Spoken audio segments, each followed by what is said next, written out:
Bonjour Stéphane. Salut Mario.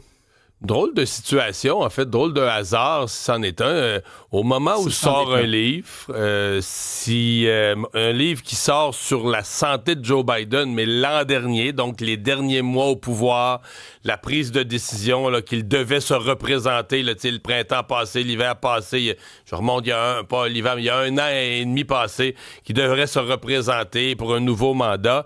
Il y a un livre qui sort et qui dit il y a du monde autour de lui qui le voyait le dépérir, perdre ses capacités, puis qui essayait de le renchausser artificiellement pour qu'il puisse affronter Trump au mois de novembre.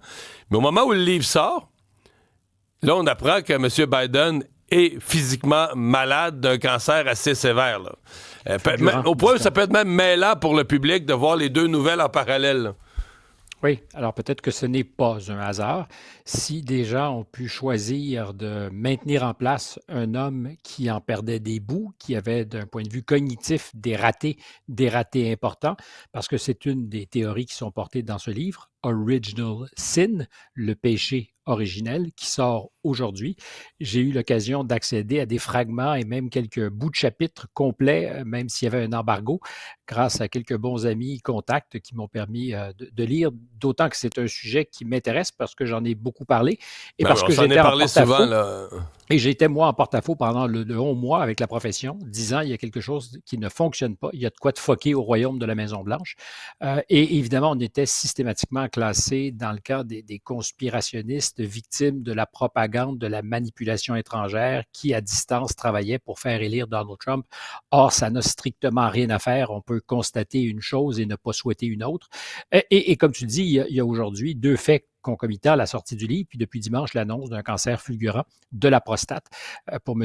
Biden. Alors évidemment, dans les circonstances, on ne peut qu'être dans l'empathie, souhaiter le meilleur au principal intéressé et à sa famille. Mais je reviens à ce que je te disais, s'il a été entouré de gens qui ont manipulé l'information, menti au Parti démocrate, menti aux Américains, menti aux électeurs de Joe Biden, fait en sorte que à distance, l'autorité soit assumée au plus haut sommet, mais pas nécessairement toujours par M. Biden, est-ce que ces mêmes personnes pourraient choisir de sortir de l'information sur la santé de M. Biden quelques heures, quelques jours avant qu'une information encore plus dommageable, parce que conséquente politiquement et démocratiquement, est-ce qu'on peut choisir donc d'annoncer ce diagnostic pour peut-être faire de l'ombre? C'est l'impact que ça a eu certainement dans la journée, fin de journée dimanche et lundi. Aujourd'hui, le livre sort et c'est un vrai sujet. Alors, j'ai aucune opinion, sinon que de ne pas soulever la concomitance des deux événements serait un manque, je pense, de Hmm. rigueur dans les circonstances. Parce que la première question, celle qui est la plus importante,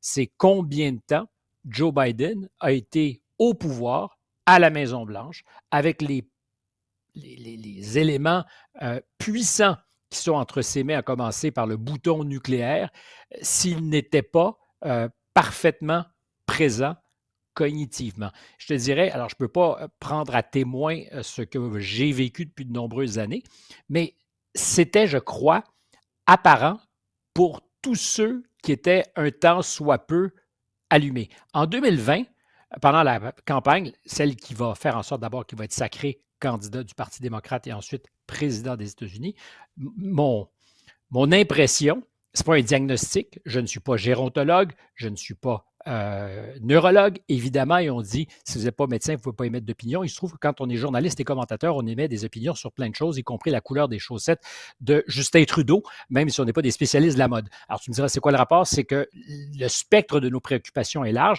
et jamais je n'ai pensé avoir les outils diagnostiques, d'autant qu'aux États-Unis, il est interdit, même pour un psychiatre, d'émettre un diagnostic si on n'a pas rencontré le principal intéressé.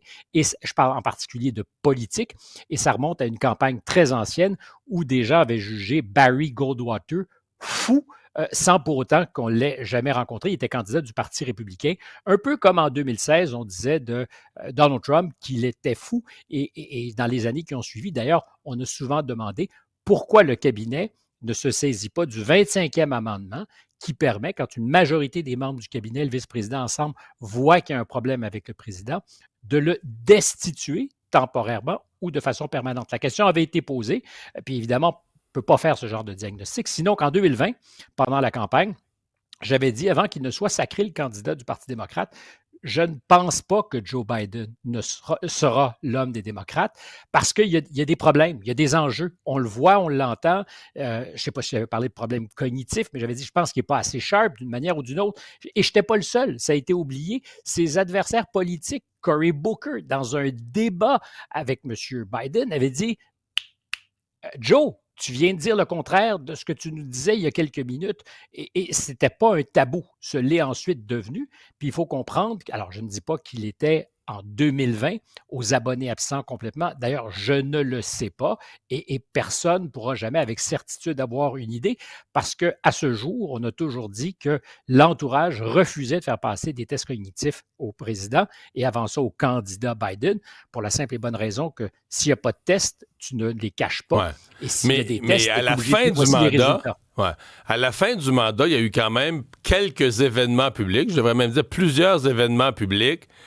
Je l'ai relaté parce qu'en fin de semaine, j'ai écrit là-dessus. Je me souviens du moment où il parlait là, des réfugiés de Gaza, puis là, il en avait parlé. Puis là, il s'est mêlé entre l'Égypte et le Mexique. Tu vois, si les réfugiés de Gaza doivent traverser au Mexique, c'est une grosse raid. Là. Mais tu sais, il avait l'air perdu. Là. Ça avait plus l'air d'un lapsus. Il avait l'air perdu, là, mêlé des affaires.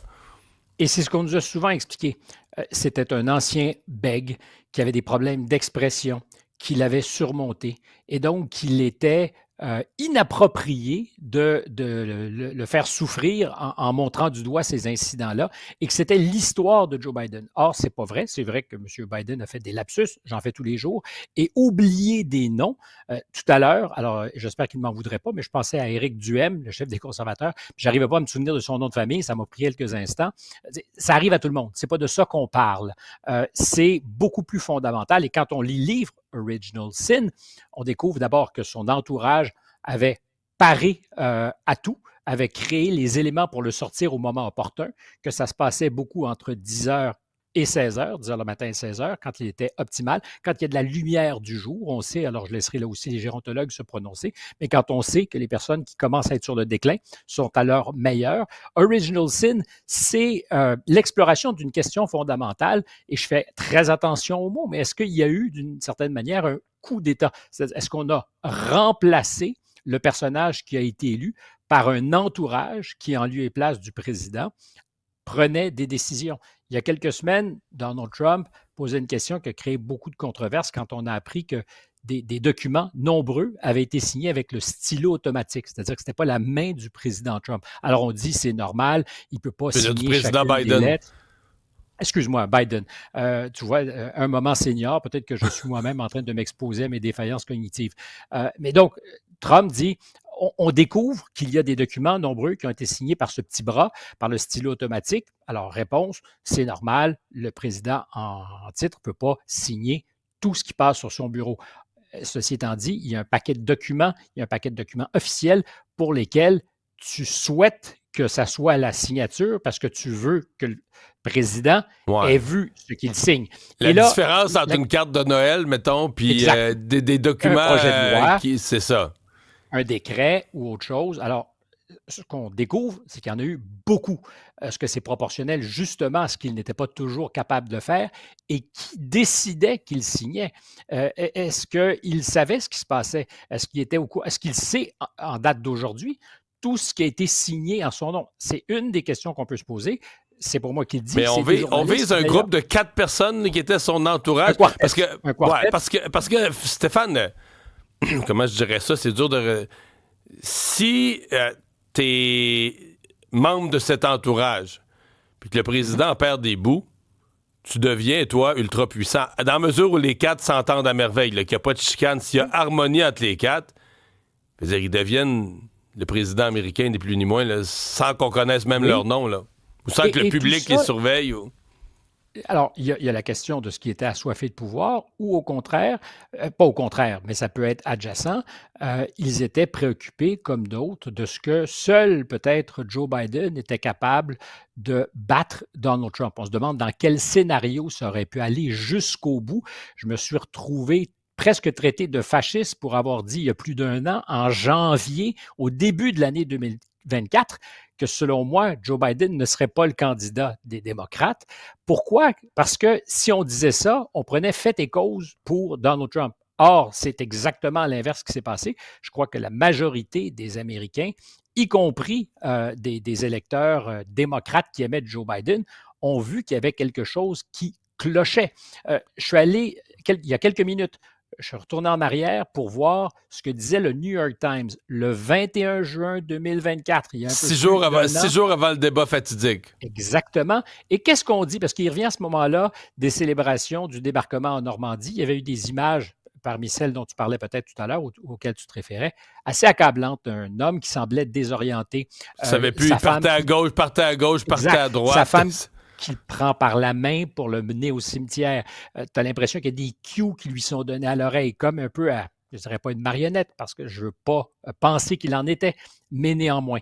Et qu'est-ce que dit le New York Times? C'est odieux. Il y a une campagne qui est organisée. Alors, on dit, ce n'est pas des deepfakes, ce n'est pas l'intelligence artificielle, mais c'est des images trompeuses, montées de telle façon qu'elles font dire quelque chose qui n'est pas la réalité.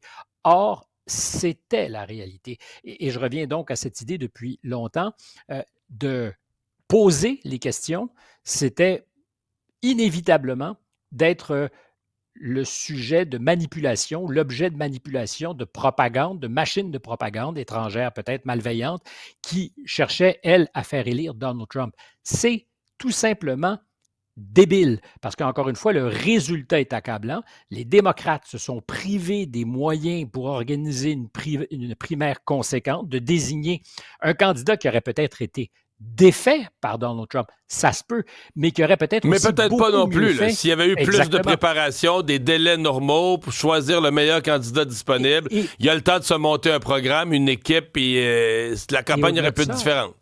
Au-delà de ça, Mario, on aurait pu dire, ils ont vu le réel, ont agi et ont purgé le problème. Or, on l'a mis sous le tapis.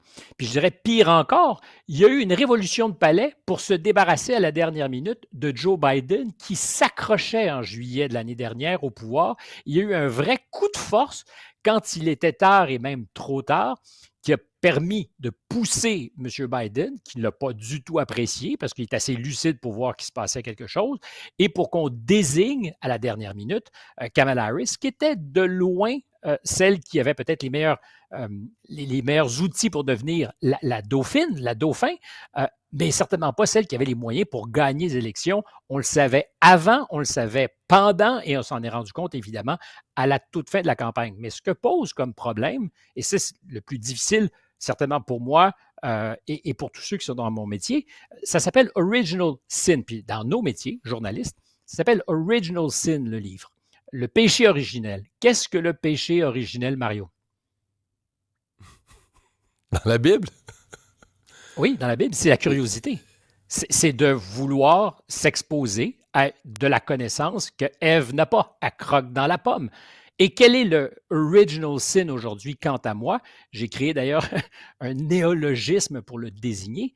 C'est notre absence collective comme journaliste de curiosité parce qu'il s'agit d'un infocide. C'est là que je dis que j'ai fait un néologisme. On a tué l'information.